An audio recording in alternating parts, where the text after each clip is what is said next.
Tickets are now on sale for Rebels of Disclosure 2025, May 12th through the 15th in Grafton, Illinois at the beautiful Pierre Marquette Lodge and Conference Center.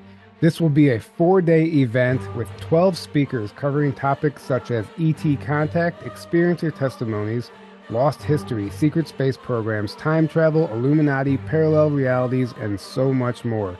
Visit journeytotruth.online for more details.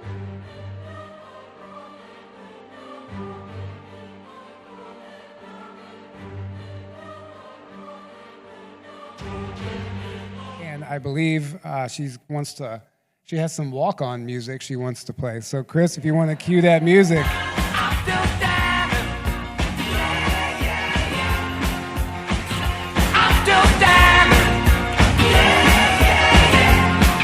I'm still standing, and I'm back.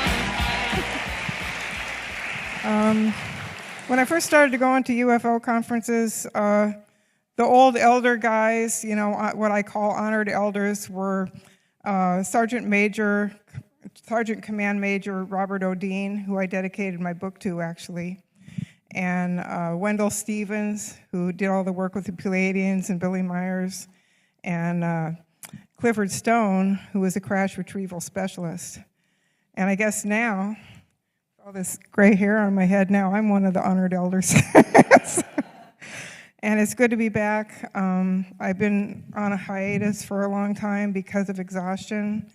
After my book came out, my first book tour ended quickly before I planned on it because weird things were happening and I felt like my life was in danger out on the road.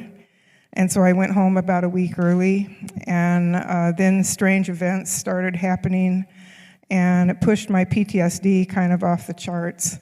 And I was living in apartments, I couldn't sleep very well, and I just got over a decade of exhaustion, and that's why I've been out of circulation.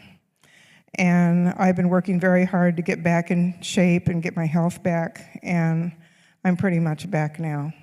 Okay, thank you.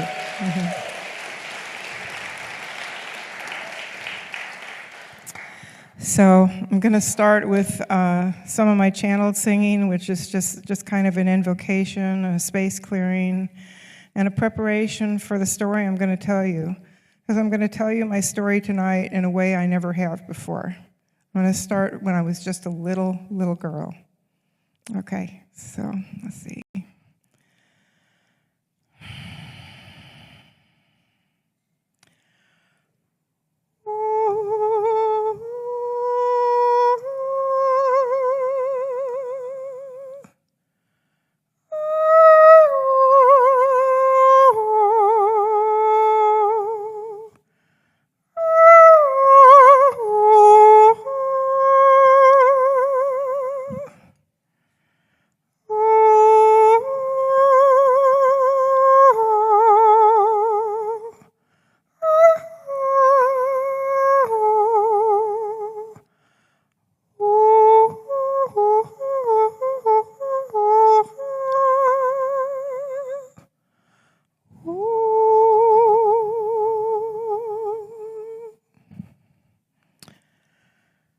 Okay, I got the chair in case I need to sit down because I got this dodgy heel here, but hopefully it'll leave me alone.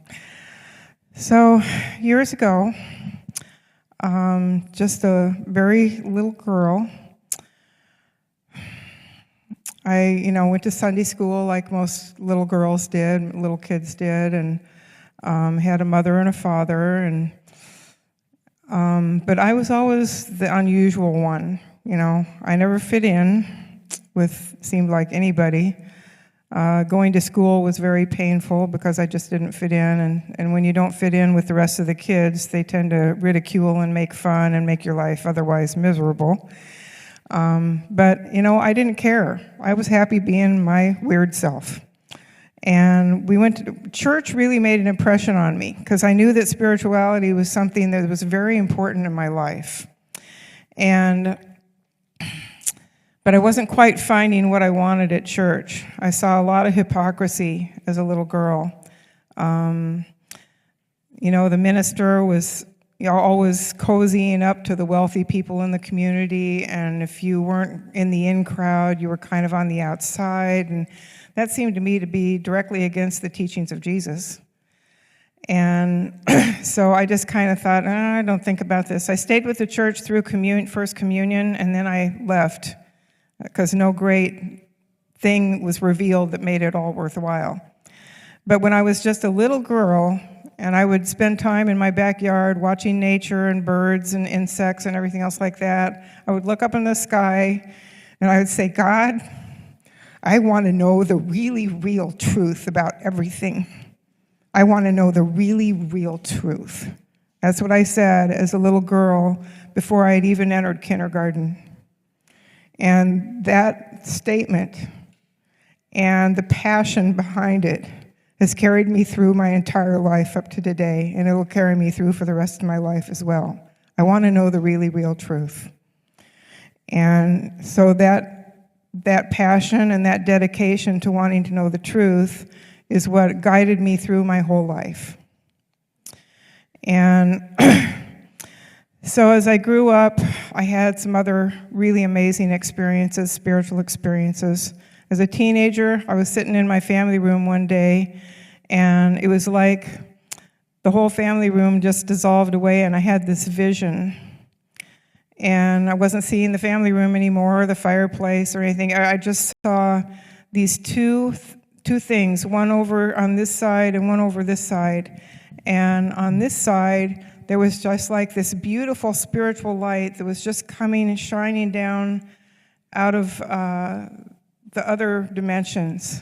And then on the other side, there was this steaming, ugly pile of what looked like trash and refuse.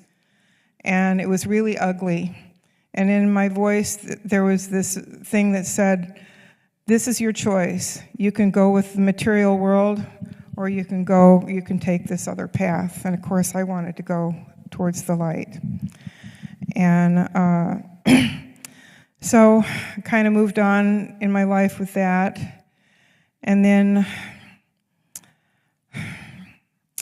got married to a guy in the Army, and then had a little girl.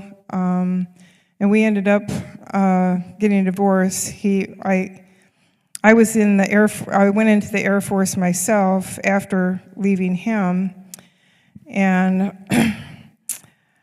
I thought that I'd done my time in the Air Force just like anybody else. I didn't really realize that I had 3 months of missing time until a friend of mine noticed that I just didn't even talk about my military time. If it came up in conversation, I would change the subject. And finally he sat me down one day and he says, look, is there any problem? Oop, I got a friend here. About that big. That must have been what I was refeeling the back of my neck for. So anyway, he said, is it a problem? I said, no. So we sat down together, and I told him about my military time, about going to Lackland Air Force Base for boot camp. And this picture is actually a picture of me when I was at Lackland Air Force Base for boot camp. And then I went to technical training school at Keesler Air Force Base. And then my first duty station was at Nellis Air Force Base, but I had gone home to pick up my daughter before that. And then we went to Nellis Air Force Base, and I said something about, and when I got to Nellis Air Force Base, they had me work at Tonopah Electronic Warfare Range, where we ran targeting radar, auto-track radar, to help pilots learn to fly against radar in a wartime setting.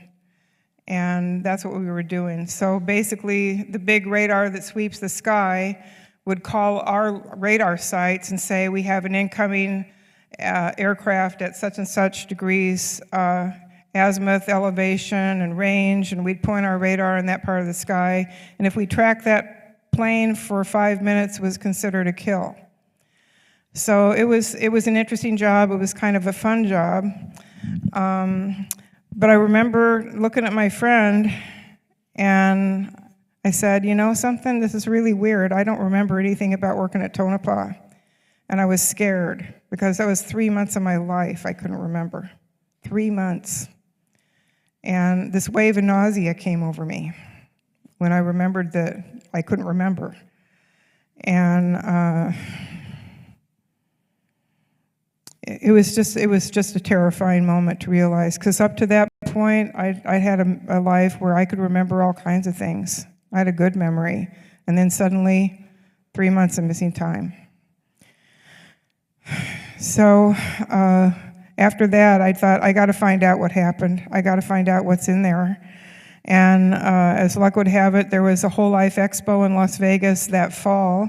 I went to the Whole Life Expo, and I ran into Bud Hopkins, who was one of the first guys really out there doing extensive hypnosis sessions with abductees.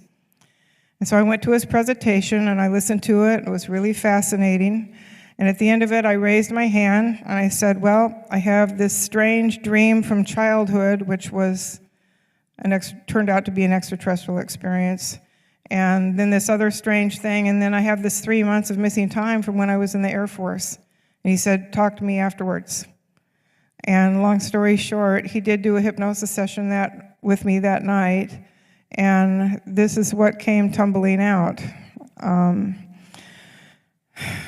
I found myself out in the middle of the Nevada desert, standing on the deck of a radar van in the hypnosis, and I was kind of struck dumb because there were saucers in the air. There were several. I didn't really count them. I was really focused on the one that was closest, that was out just beyond our radar dish. And it was glowing orange on the bottom. And the sound coming from it was like speakers at a rock concert, where the speakers are on, but they're not having music go through. It was just this deep hum, and it caused your hair to stand up on end. And it was glowing orange on the bottom, but it was like there were lights lighting up in sequence on the bottom that gave the bottom the appearance of a spin. I don't know if it actually was spinning, but that's how it looked to me. And I was scared to death of what I was seeing, because all I had was a secret security clearance. I didn't have a top secret. I didn't have a cosmic top secret or security clearance. I just had a secret security clearance. It wasn't high enough clearance to be seeing what I was seeing. And because of that, I was scared to death. And there were two guys standing out there with me, and we had been forbidden to talk to each other. And I was really scared. And then they put us in a bus and took us to what I believe was Area 51. And we were taken into a medical facility. I was sat in waiting room chairs. I have a drawing of it in my book because I remember it pretty well. And the chairs were like in a diagonal sort of fashion, like the room was square, and then the chairs were kind of set up this way, and the backs of the chairs faced a hallway where lights were on, and those lights were shining into the room, but they had the lights turned off in the room. Everything they did that night, including giving me fatigues to wear, they gave everybody out there fatigues to wear with no rank insignia, no name tags, no identifying marks of any kind. And we were forbidden to speak to each other beyond what was necessary to run the radar test. And I've run into that before in another person's account. I can't think of his name right now. But he wrote a book called Above Black, Project Preserve Destiny. Dan Sherman, that's his name. And he said he worked with someone too, and they also were forbidden to speak to each other. They were forbidden to compare notes or talk about their work or anything else like that. So that's another common thread there. So we're sitting in this waiting room, the lights are off, only light that we have is coming in from those double doors with windows. And one by one, they called us off into this little side room. And when it was my turn, I went over to the side room, and they had armed security guards there to make sure we did as we were told. And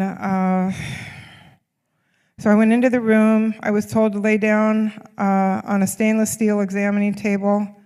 I was fully clothed. I didn't take anything off.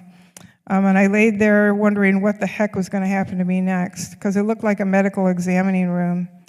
And I waited and waited. There was an armed security guard standing at the foot of the table with a sidearm, standing at parade rest. Finally, some guy in a white lab coat came in through the same door I'd come through, saying, "Stay calm," 3 times in like a really deadpan, monotone voice, like he just did this every day, this kind of thing.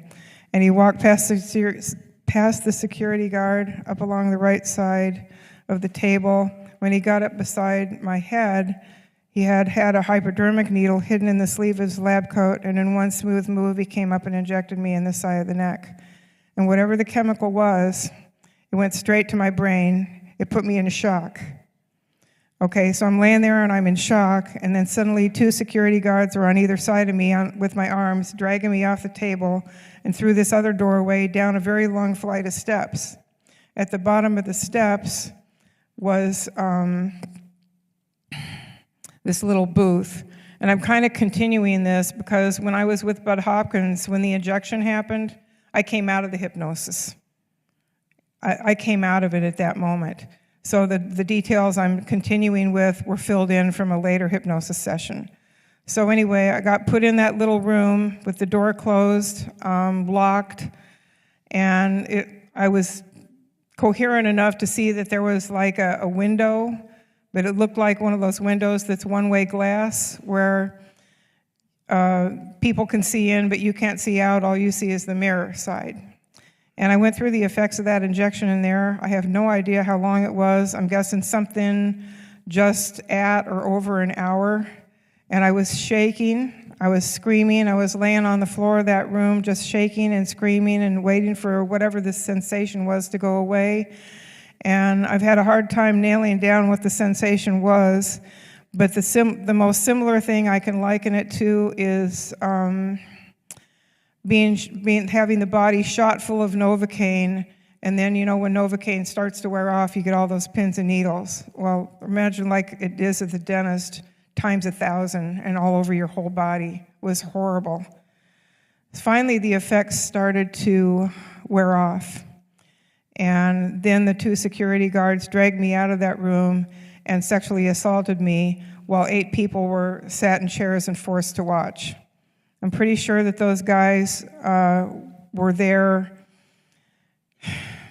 because they wanted to make sure they weren't a security risk for the work they were doing out there. So I think they were told something like, if you go start talking about the work you're doing out here, this is going to happen to your wives and your daughters. I think that they were being threatened because they didn't appear to really want to be watching what was happening to me.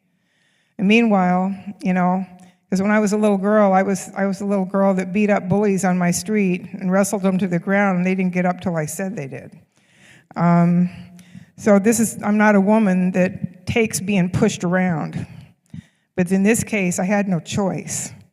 And so I was keeping a little bit of my attention on the guns that the people were wearing in that room, and I thought, anybody drops their guard for a second and I get a hold of one of those guns, everybody in this room's going down. Everybody in this room's going down. I was so mad at what was happening to me, I didn't care, but I never did get a hold of the gun, so fortunately I didn't shoot anybody that didn't deserve it. So that was bad enough. Then in this other hypnosis session, I explored other things that happened. I explored the idea that I had been off planet, that I had been taken to the moon and used for sexual entertainment there. Worked hard labor during the day and not allowed to sleep and used for sex at night. And that is another mind control technique, which is called keeping the person sleep deprived and exhausted. And it was awful. And then I would come back to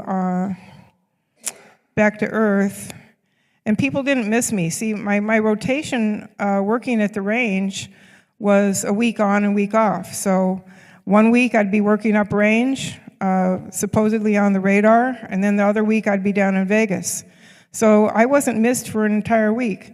The people that I would normally work with up at the range were told I got sick and was sent back to Las Vegas. And the people in Las Vegas never missed me because they thought I was just doing my regular shift up range. So I was able to be missing for a week and no one really raised an eyebrow. So then when I would get back to Earth, there was this one guy with blonde hair and really cold ice blue eyes, and he would work me over with rape, and he would strangle me at the same time until I lost consciousness. I learned from my friend Fred Burks, who used to be an interpreter in the White House and then became like a truther person himself, that is definitely a mind control, trauma-based mind control technique to get people to not remember what has happened to them. They traumatize you to the point that you take that chunk of memory or any memory around it and you bury it in the deep subconscious because you don't want to remember it. And it's life-threatening to remember it because when I first got the memories back and I went home, I spent a week or two sitting on my sofa wondering how I was going to go on living with these memories. And the only reason that I am still here is because I have a strong inner knowing that suicide is a trap for soul on the other side. And so I am still here because of that inner knowing. And then I just felt like I had to heal. And the strange thing is when I went to work I worked for EG&G and SAIC, which is, it's EG&G Special Projects, and then SAIC is Science Applications International Corporation, and they've both figured rather prominently in UFO documentaries. So I worked for both of these places. Some really interesting things went on there. And I worked for them before I got my memories back. But when I went to work for them, I had these weird panic attacks where my heart would just be taken off in a mad gallop like it was just going to burst out of my chest, and it would feel like somebody was strangling me at the same time. Then in 2017, I got the memory back of being raped and strangled at the same time, and that explained those memories, or those panic attacks of strangulation and my heart just pounding. So, I mean, once I had the hypnosis and I got some memories back, it made sense of so many things that I had experienced before. It made sense of all of it. And not in a way that I was happy with, and I just didn't know how I was going to go on living this way. I was afraid of, saying anything to anybody. I talked to, safe feeling friends about this a little bit, but I never planned on going public. But I did plenty of research because how the hell does something like this happen in the United States of America, right here in our country? And these guys that hurt me, they obviously were not afraid of any criminal repercussions. They just had free rein to do with me what they wanted. And that's why the world we live in today, and I speak out even more now, because if the WHO takes over our country and we lose our sovereignty as a nation and our individual sovereignty, then the same kind of thing that happened to me, where I lost in an instant, at gunpoint, I lost all my basic human rights and all my constitutional rights just went up in smoke. And if the globalists take over our world, that's what's going to happen. And we must never let it happen, ever.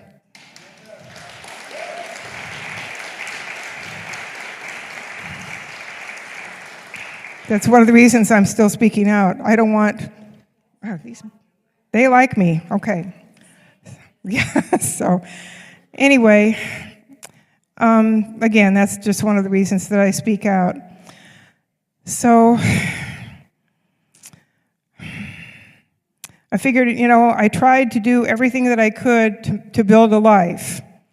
I tried doing, thank you.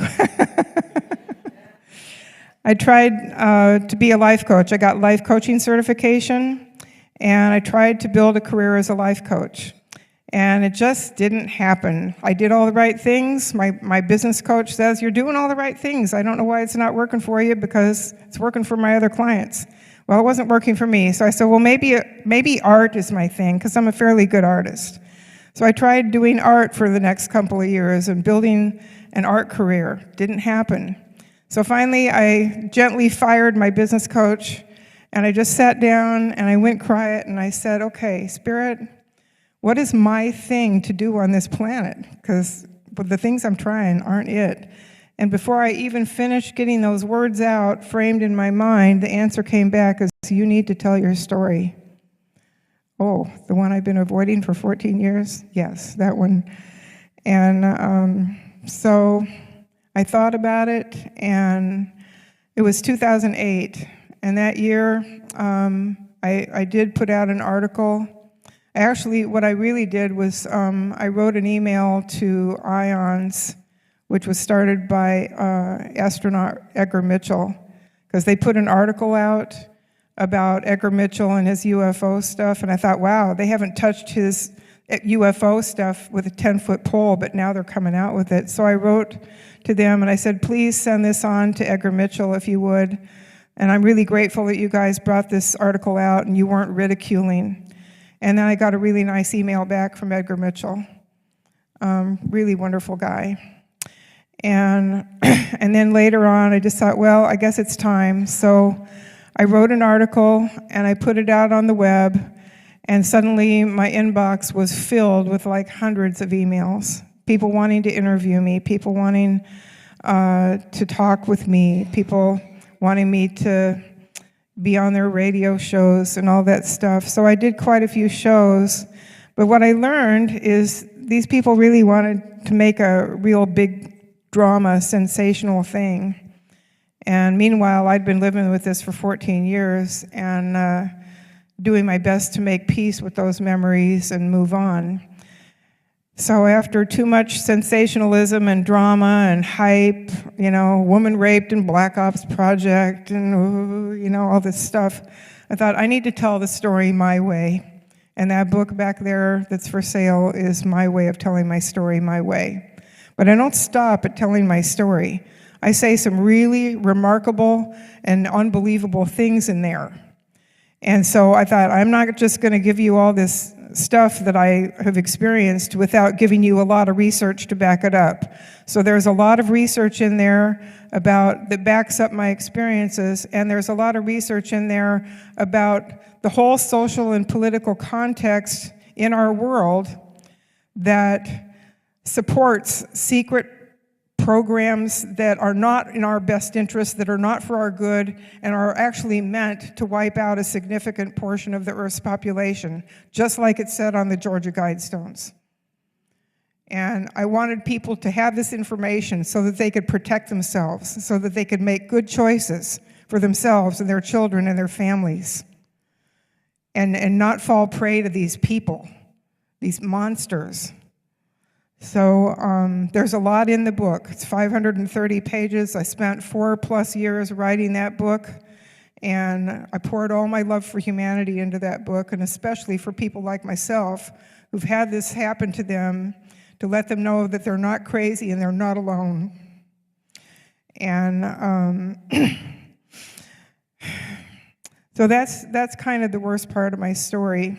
Now I'm going to start in some of the beautiful things that have happened to me, some of the spiritual experiences that have really helped to guide my life and shape my life in other ways, because my life isn't only about this trauma.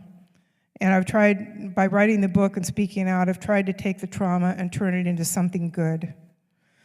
So, but some of the spiritual experiences that have continued through my life, kind of guiding me and taking me in a deeper spiritual direction. There was the vision that I had as a teenager, and then when I lived in Las Vegas after I got out of the military, I used to love to go camping in Red Rock Canyon and hiking out there.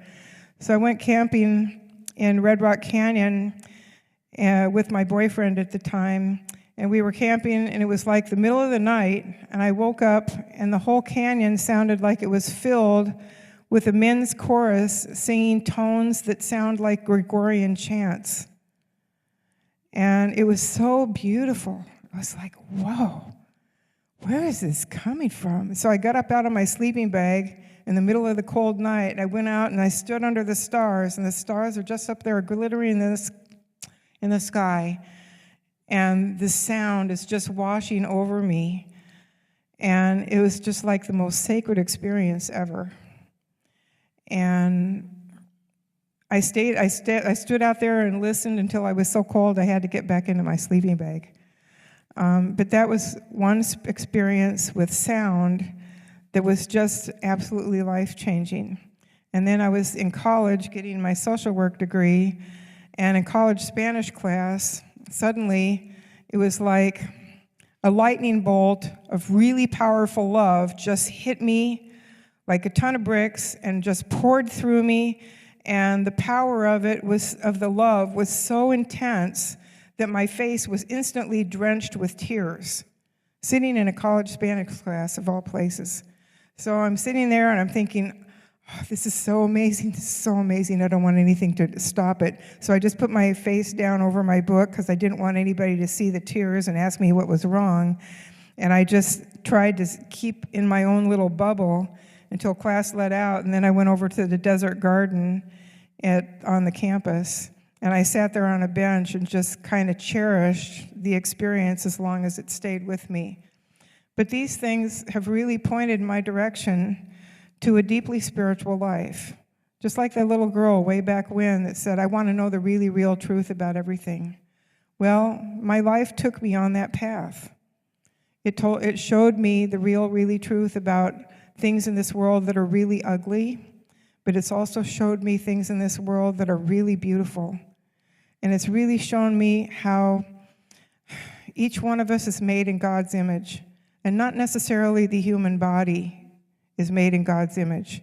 It's our soul. It's the spark of God that lives within us. And in that spark of God that lives within all of us, if we ever came together, instead of being forced to fight each other with propaganda like the people that want to control this planet, they keep us fighting with each other. They create divisions where there aren't really, but they get people fighting. If we ever got together and stopped fighting, and we discovered our power as a unified consciousness, there's nothing that could stand against us and the vision of the world we want to create out of our love. And trying to get people to understand that is really difficult because people are really indoctrinated. And to understand unity consciousness, it's kind of like trying to get people out of their indoctrination. It's like trying to tell fish swimming in water that, oh, you're actually swimming through water. It's passing through your gills, and that's what keeps you alive. And it's like, what? This is just the world, But it's like trying to get fish to question the water they're swimming in, to try to break the indoctrination. And sometimes I think that the past 4 years, where the evil and all the things that the globalists want to try to do to us, the population, has been very transparent. I mean, if you have 2 working brain cells to rub together in your head, you can pretty much see what they're planning, what they're doing, and you can see just how horrible it really is. And if we get together and we stop fighting with each other, or at least a significant portion of us do, and we start envisioning the world that we want, because they've been indoctrinating us for thousands of years to accept their view of reality. And just like in the movie The Matrix, our unified consciousness manipulated and indoctrinated and farmed the way they want it to be shaped, has spun out a version of reality that works for them and keeps us subject to them. And so we need to throw off the indoctrination and choose something better for ourselves. We really need to do that. We need to look for ways to connect with each other, not ways to fight with each other, and do it a little bit at a time. But because when we do nice things for people, then they want to do nice things for people, and it becomes a wave. It just keeps spreading through the population. Mm-hmm. Thank you.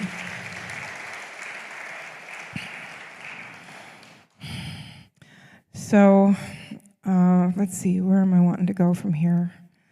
There was something Tony wanted me that I told him about in the book the other day. Energy, yeah. in the very beginning of my book, I talk about how energy flows in the body. There's the chakra system, and it pulls in energy, and the energy wants to flow through the human body free and clear of any blockages. And when there's a trauma, like I had, or like anybody has had, a wound or a trauma, emotional, physical, whatever, energy doesn't flow freely in the body. It bumps up against that place. And it keeps bumping up against that place because it wants to break free and have the energy flowing freely through the body again. Okay? So when it bumps up against that block, it starts to set up synchronicities in your life that are going to guide you to the healing that you need to clear that blockage. And that's true of each and every one of us. And so as you all go out of here and start your own journeys, just watch where the energy is flowing in you and where it might be blocked. And if you want to heal, just allow the synchronicities of spirit to flow you to the answers that you're looking for. Did I do good? Okay. Uh-huh. Yeah. Thank you. Mm-hmm. So, let's see. Am I done now? No. Okay. All right. So, anyway, like I said, each one of us is a spark of God. We carry it inside of us. It's our soul. And if we ever come together, we'll be awesome. We can change the face of this planet. And we can heal ourselves. We can do anything with that energy. But we have to wield it together, and we have to wield it in love. And I just want to open it now for any questions anybody has or any comments that you want to make. Yeah, we had a gentleman with a hand up over there. Mm-hmm.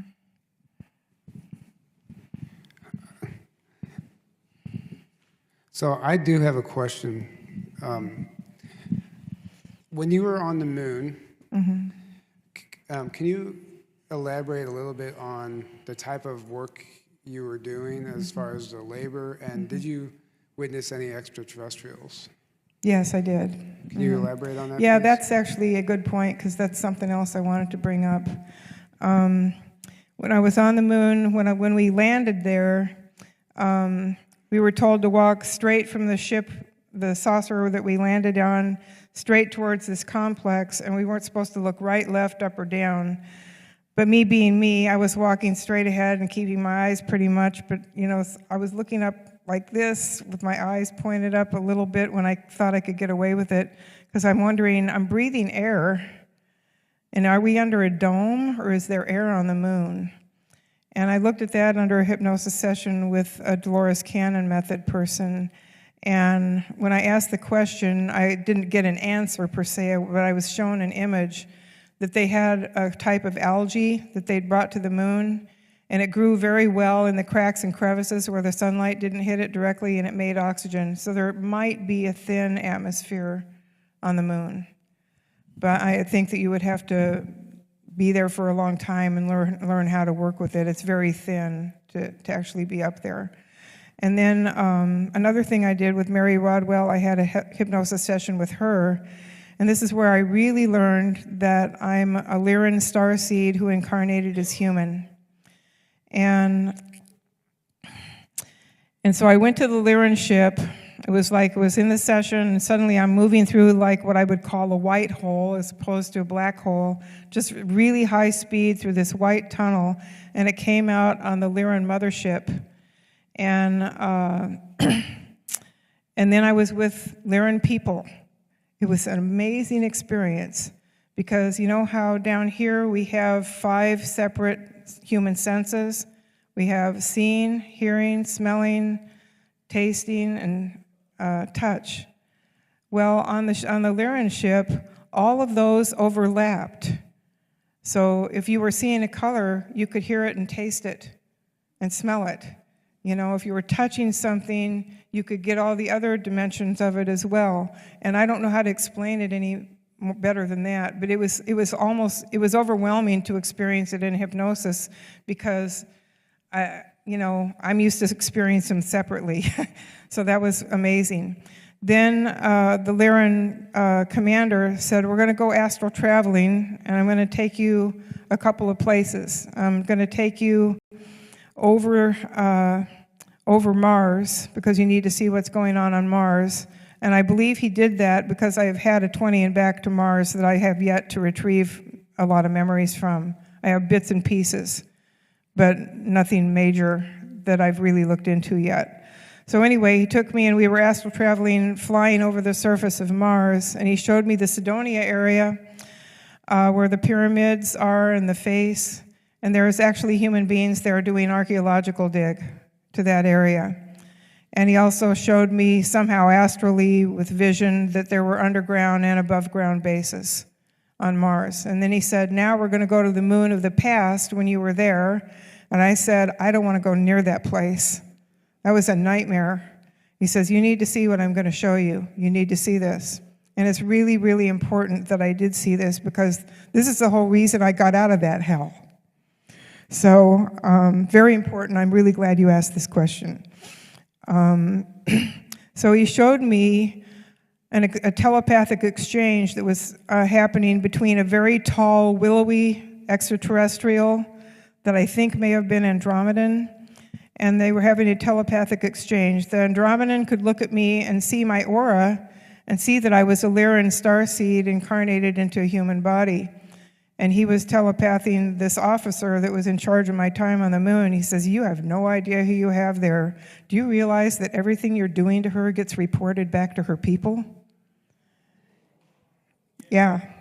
And these are some of the other things I remembered in the Mary Rodwell session, was that I would astral travel on a regular basis to the Lyran mothership, and I would go into this thing. My astral body would go into this glass tube.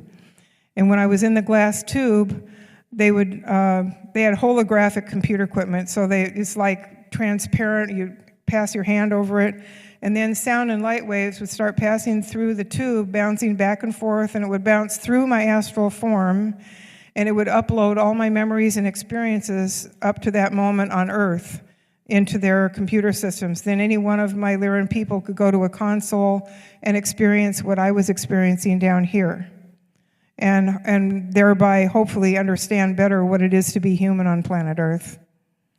And that was also a really powerful experience. But I never really, until a couple years later, I really never realized the significance of the memories from that hypnosis session about Mars, because I really think I did have a 20 and back that I haven't investigated yet, and to really understand fully what got me out of that mind control hell where I was just being used. And as far as the work that I did on the moon, most of it was heavy manual labor, like moving boxes and lifting and stacking and stuff like that. But I did do a little technical work where they had some excavation equipment that somehow through electromagnetism, they would sink these two huge metal plates down into the ground on the moon. They kind of vibrate their way down into the ground. And then if you flipped another switch, like two like poles of a magnet repel. Okay, so they'd turn that switch on, or I'd turn that switch on, and then suddenly those two plates would move apart. And while they were moving apart, they would excavate a whole flat area to be used for more buildings or whatever. So that's some of the work that I did when I was up there. And I think I pretty much covered that. So, do you have actual recall of the moment you did leave, that you did get off the moon? The moment I did get off the moon? Yeah. I just remember that that somehow I was out of it. They weren't going to let me go with my memories intact, of course. So I cut back and I went through the same rape and strangulation process that I always did when I came back from the moon, plus injections of drugs, because they've experimented with all kinds of stuff that helps wipe the memory. And a good movie to watch about how they manipulate memory is Paycheck, starring Ben Affleck, and Eternal Sunshine of the Spotless Mind. When I saw those movies, I knew that something like that had probably happened to me.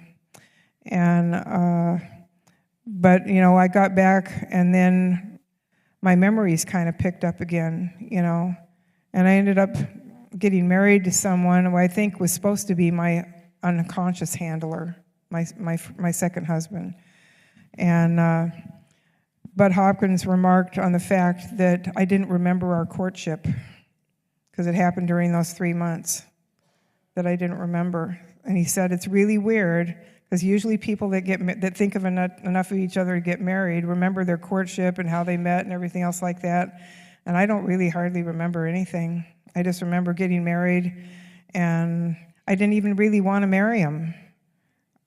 You know, I let myself be browbeaten into doing it. You know, it's just really bizarre, really bizarre. And then I divorced him a while later because he was too controlling. I don't like being controlled. So, anything else? Yeah, thank you for asking. Thank you for answering thanks. that. Thank you. I have a question about that beautiful message you sent us with that song Sure. that you introduced the talk with. And it's hard for me to describe words about what it meant because I felt it was a sacred song. I felt the presence of Creator when you sang that song. Thank you. And the message was love, peace, and gratitude and blessings all in one. Even before I heard your talk, which you're serving humanity, obviously. Yeah. And that love message you gave us in the beginning told me that everything's going to be okay before you told us the bad stuff. And then when you told the story about how the love came back to you, it was so powerful. And I thank you for that. Yeah. Thank And you. I just didn't know what to say, but I'm thanking you. Yeah, thank you very much. I just wanted everybody to know that my story isn't only one of trauma. It's a story of wonder and God lighting up my way home every step of the way. And all I could do with these experiences, finally, in the end, the thought that made me go public was, by staying silent, I'm allowing this abuse to go on indirectly for other people. And once I had that thought, there was no going back. I was going public. Yeah, thanks. Because I do love you. I love all of you. I love humanity. I love everyone in this room. And I wouldn't be up here doing this if I didn't. Because there is a risk to being a truth teller in this world. Thank you for having the courage to share your story, because it's more people need to come out, and hopefully this will allow people to do so. Thank you. I would love it if you could elaborate more about the chakra system, and that when there's a blockage, it means that the synchronicities happen as a way to clear. Could you elaborate and give examples, because I think that could help a lot of us. Yeah, well, I'll kind of give examples from my life. Like I said, I went right up to the very edge of suicide. I was sitting on the edge of the bed that day thinking, well, I can either use the gun or I've got these pills. But because of my spiritual life up to that point, plus I read Raymond Moody's book, Life After Life, about near-death experiences. And the near-death experiences from suicides were not the beautiful love and light experiences that people had from near-death experiences, like on the operating table or after a car accident. They were shown other things, like the things they were supposed to accomplish with this lifetime that they wouldn't accomplish if they left. And so there we have like an example of, so for my life there was trauma, and it was unremembered trauma. And it was shaking me with those panic attacks and the strangulation feeling that I had no idea what that was attached to. So that's an example of energy wanting to move through the body and then running into the blockage, where something isn't quite right. And my trauma is extreme. Other people may have trauma that's not that extreme, but they're still going to feel an energy blockage somewhere. It'll be a depression. It'll be an anxiety. It'll be some feeling that you have that's out of harmony with the joy of who you could be if you were just completely in harmony with your soul. And if you want to heal enough, and you make that commitment to healing, the universe will line up synchronicities in your life to guide you to the place where you can heal. And sometimes you'll make mistakes along the way, like, oh, this person seems like they could really be a good healer, and then you find out, nope, not, but just chalk it up to experience and learning and move on to the next one. But when you really feel the synchronicity, it's a powerful feeling and something that you just really have to go with. That's probably the best way. And there's mistakes along the way, but eventually you will get there if you're really committed to healing and wholeness for yourself. Okay, thanks. Any other questions? I don't have any questions, but I just wanted to thank you for sharing your story. I've heard it multiple times, and you have great, beautiful parts of it, but there's a lot of really horrific parts, and a lot of other people have the same similar kind of. I just wanted to thank you for sharing it, because I'm sure it is not fun going over that over and over and over again. So thank you so much. Thank you. I appreciate the empathy. Hi. Yes. Like she said, thank you. And forgive me, because you've probably answered this before, but my question is, what's your most efficient method of overcoming, processing, and integrating this extreme trauma? What's worked for you? What's worked for me? Well, for one thing, getting my service dog was remarkable.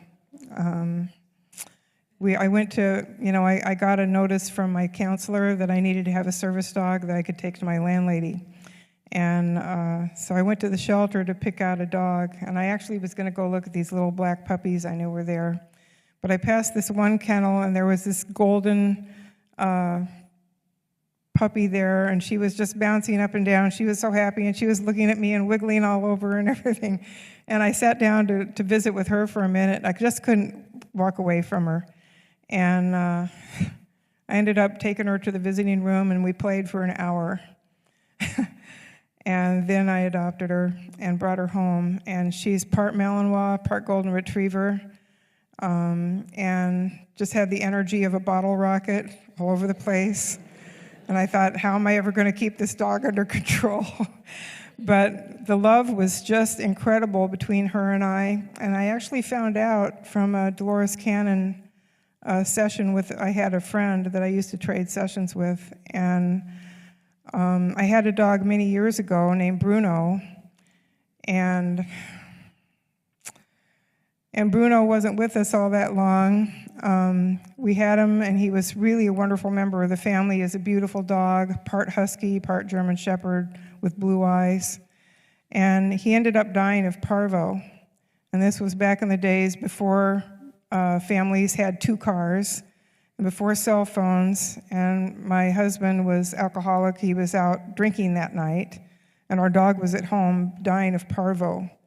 And I sat in the bathroom floor with this dog while he had dry heaves, and I was just torn up, but I wasn't going to leave him alone. He needed me. So I stayed there with him with my legs falling asleep on the floor and him on my lap, and till my husband finally got home, and then by then time he was so far gone he had to be put down. In the Dolores Cannon session, I learned that Lindy was Bruno come back. And she said, I'm here to take care of you now. Yeah.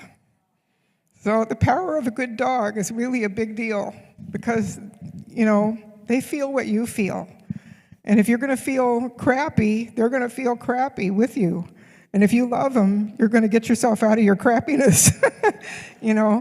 That's kind of how she helped me. Other things that really helped was spiritual practice, mindfulness, meditation, and I do kind of soul travel contemplation now, where I just kind of get out, and I'm an inner earth astronaut, not inner earth.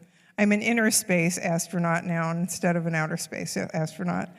But just that breathing, a good counselor is good. Finding a good hypnosis practitioner can be helpful. And I have on my blog, Encounters with Healing, I have an article there about how to find a good hypnotherapist. Okay? Yeah. But if you listen to the synchronicities in your heart, you will find your way. And it may have other steps besides the ones I'm telling you. Okay, thanks. Thank you. So I did want to comment on something you said about Mars and the archaeological team. Carrie Cassidy fairly recently interviewed a whistleblower who come forward who claimed to be part of on an archaeological team that was working in the Cydonia region. And Thank you. And it's an incredible interview in just details that can't be made up. And I can't remember his name. Once I find it, I just have to look on my phone. But it lines up exactly with what you were saying. Yeah. And this would be and this wasn't like a team that was being memory wiped. You know, they were going consciously there and back. Yeah. Well, I suspect that there is some kind of treaty between either United States or world governments against any mistreatment of Lyran people on Earth, and that includes people that have incarnated in a human body the way I have. I suspect strongly that there is a treaty that they violated by using me the way they did. And I've been trying to find out. I tried to get an answer from Joanne when she was still married to Mark Richards, who's in prison because of all he knows. And but I wasn't able to get a firm answer about a treaty, but I wouldn't be surprised to discover that there is some kind of treaty or agreement that Lyrans are hands off, leave our people alone. So anyway, are there any other comments or questions? Yes, go ahead. What are they finding with the archaeological? That I don't know. I just saw that they were going on. Did you have any answer to that? Yeah, from what I remember from the interview, it's been a while since I've seen it. They were finding very modern artifacts, actually, as if there was a civilization there, a lot more recent than we realized. And some of it looked very futuristic type of technology, things that shouldn't, completely out of place things. Some of them were very modern, almost like there was other teams there, other groups of humans doing investigations that they didn't know, they weren't aware of. So there's a lot happening there. I could talk about some of the memories and dreams I've had that point to a 20 and back. I could share those. One happened in 1980, which was very close to the time that I was going through those experiences. I had a nightmare. It was after I was out of Tonopah, working someplace else. And so I woke up in the morning and I had this really horrible nightmare. And I was a person living and working on Mars. And on my downtime, I was working in a technical area. Not sure exactly what kind of work, but it was time for me to be off work. And my memory is that all the labor on Mars was slave labor. Even if you were a highly skilled professional, as I seem to be in that particular one, you're still a slave laborer. You're still required to participate in unsavory things that they want you to do, like, sexual things. But in this case, I was off work for the evening, and I thought, I think, there's hardly anybody around. I'm going to go down, and this is in my dream. I'm going to go down to these lower levels because I want to see what the heck they're doing down there. Went down to these lower levels of the underground base, and I came into this area, and it was like dog kennels on either side of, like a whole hall, and on either side it was like dog kennels. But in these dog kennels, there were these beings. They were bipedal humanoid with orange skin, and they looked ill, looked like hybrids of between human and some kind of Martian DNA that they may have found in an archaeological dig that was still viable. So they were trying to combine the genetics to see what they got. And the one that was closest was looking at me, and I could tell he wanted me to kill him because he was really suffering really badly. And I said, I looked at him, I can't kill you because then they'll know that I was here, and I'll get in serious, terrible trouble. And then somebody grabbed me from behind, put a chloroform rag over my face. I went unconscious, and when I woke up, I was in a space escape pod from a spaceship, and the food and water had been taken out, so there was no food and water, and eventually I was going to run out of air in this thing. And I went through every emotion you can conceive of in that pod. I was like, first I was really angry, and I thought, I'm going to run out of oxygen, I'm going to lay here and expire on the floor. And so I tried to use anything I could in the craft to try to break the windows to let the vacuum of space get me fast, because I didn't want to suffer.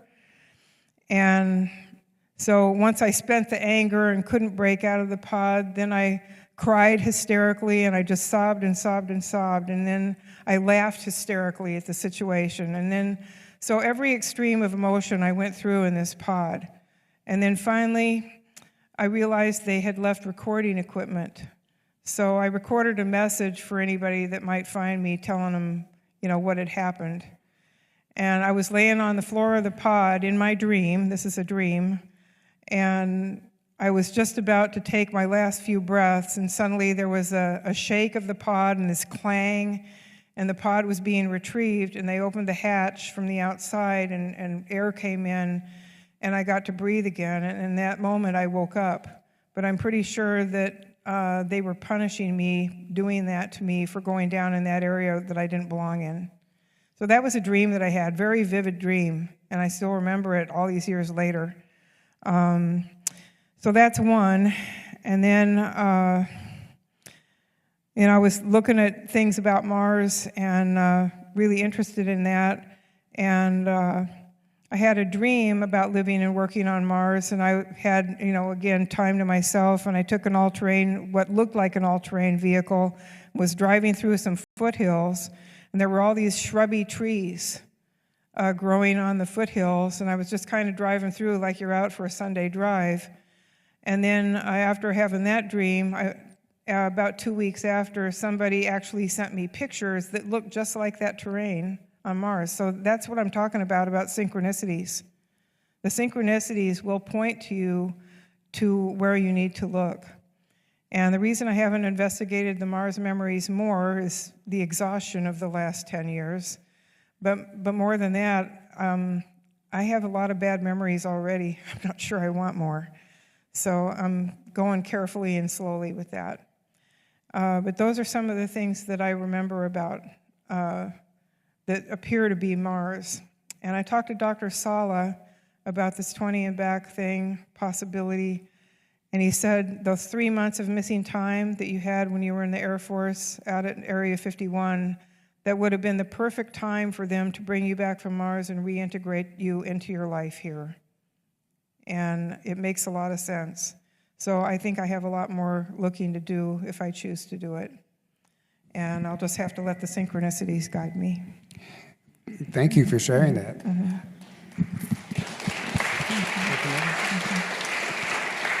Come over.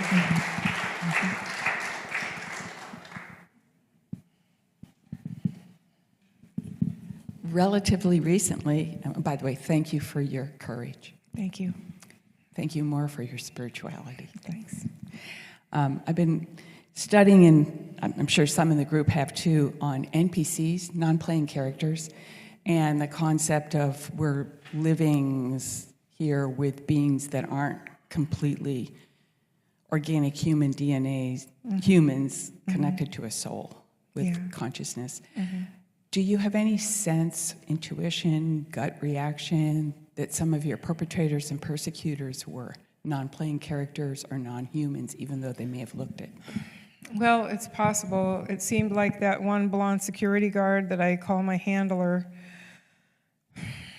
he seemed human enough, And I don't really feel that he was not human, but I do feel that he may have been a sociopath that they got out of prison to perpetrate these crimes on people with no remorse. I do feel that. Yeah, sociopaths. Yeah. And I think that I have run into a few people that I don't think had a soul, and they just feel empty. There's just like a null field. That's about all I can explain about it.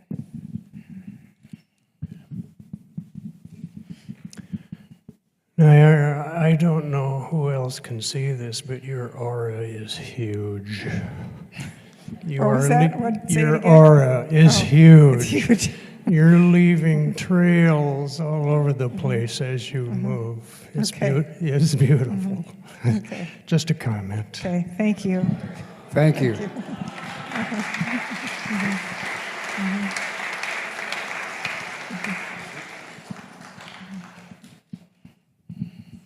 Hi. Hi. Thank you for sharing. I just wanted to know if you'd be willing to share any of your strange experiences that took you off your book tour. That took off the book tour, yeah. Off the book tour. That took me off the book tour. Yeah. Well, I was in large urban areas where there should be enough Wi-Fi, LTE Wi-Fi for your phone to run my my GPS, because I was going from place to place, and trying to find this hotel and that venue where I was going to be speaking and stuff like that. And probably 5 times in a row that it's like something zapped my phone and I lost my GPS signal, and it seemed to always happen when I was within 2 or 3 exits of needing to get off the highway.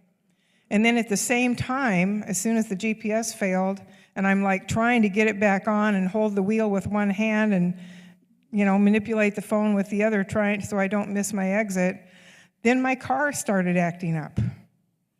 And it was a 2007 Mazda truck, and I'd be holding it like really strongly, and there was one place, and then it would just start doing this weird stuff.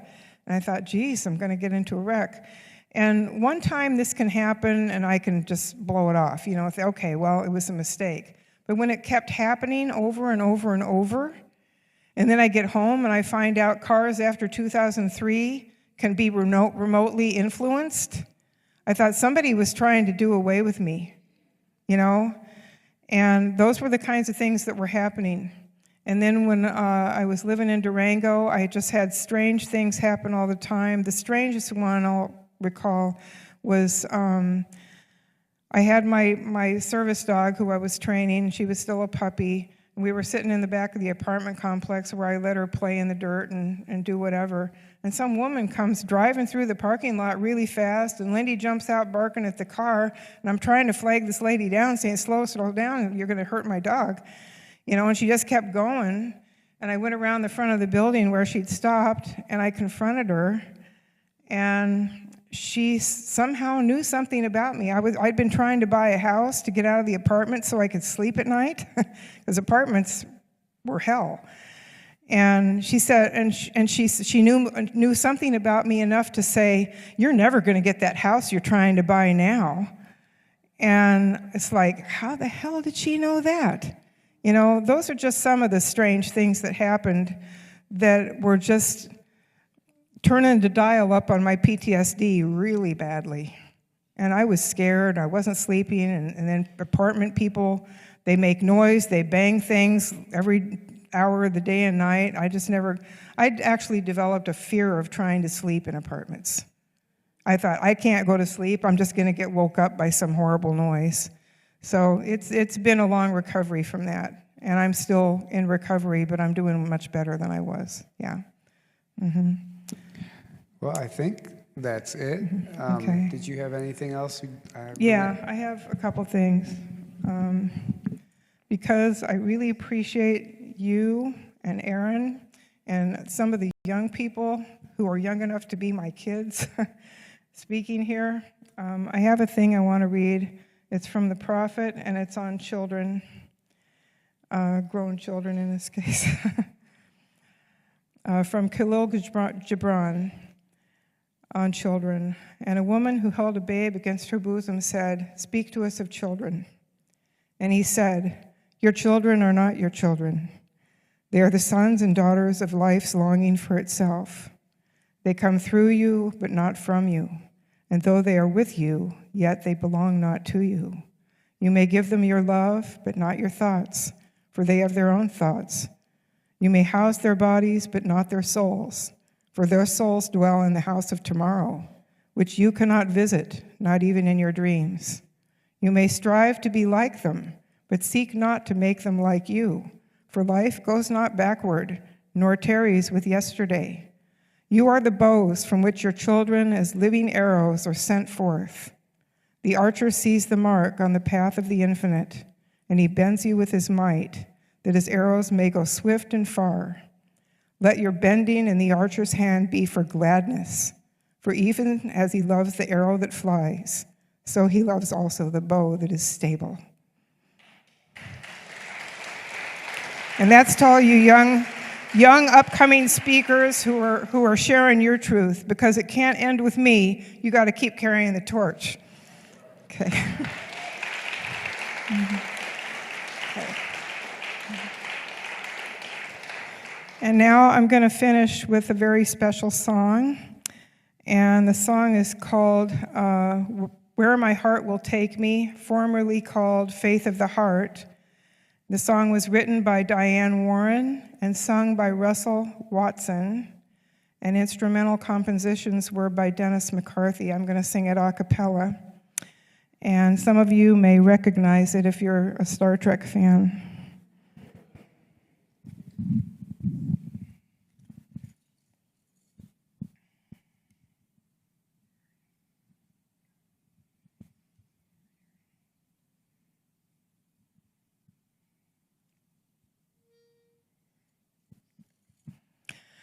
It's been a long road getting from there to here. It's been a long time, but our time is finally here. And we will see our dreams come alive at last. We will touch the sky, and they're not gonna hold us down no more. No, they're not gonna change our mind, 'cause we've got faith of the heart. We're going where our hearts will take us. We've got faith to believe we can do anything. We've got strength of the soul. No one's gonna bend or break us. We can reach any star. We've got faith. We've got faith. Faith of the heart.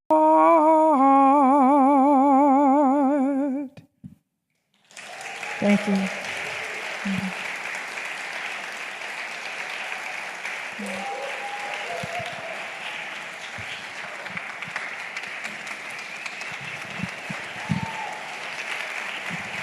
Thank you all so much.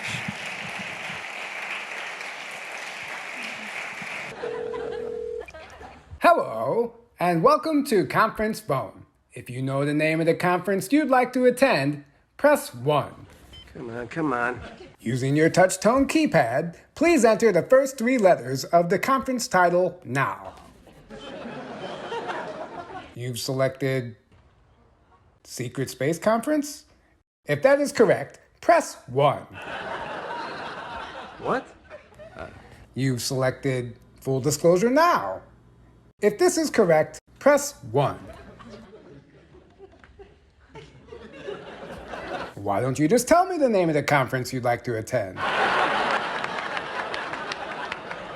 Rebels of Disclosure? To find the venue nearest you, please enter your 5-digit zip code now.